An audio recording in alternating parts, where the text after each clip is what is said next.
Sarà fondamentale chiarire fin da subito con il nuovo eventuale interlocutore, quindi Abertis, le idee, il piano industriale e capire poi che investimenti hanno intenzione di fare per il Veneto, al di là del nastro d'asfalto che andranno a gestire. Zaia vuole subito tutte le carte in tavola. Vuole capire le possibili ricadute per le partite in Veneto dopo l'ingresso di Abertis nel mercato autostradale italiano con l'acquisizione della maggioranza di A4 Holding. Il governatore ha annunciato che ci sarà presto un incontro con i vertici del gruppo spagnolo. Sul fronte della Val d'Astico Nord, Zaia ha confermato di avere una sola posizione, e cioè quella del completamento del tratto stradale. Ma io continuo ad avere una sola e unica posizione, che è quella che abbiamo nel programma del governo, che avevamo anche 5 anni fa, che è quella del completamento verso nord della Val d'Astico, ovviamente rispettando i nostri cugini trentini e quindi condividendo con loro la strategia.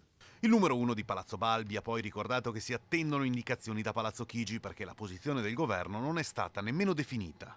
Se completi la Val d'Astico si prolunga la concessione, ma se completi la Val d'Astico sembra di capire che allora c'è un acquirente per la società. A noi non interessano tutte queste robe. Per fortuna la nostra posizione è storica, consolidata e nessuno ha nulla da dire. Sarà da capire quale sarà la posizione del governo, che ancora non è stata chiarita.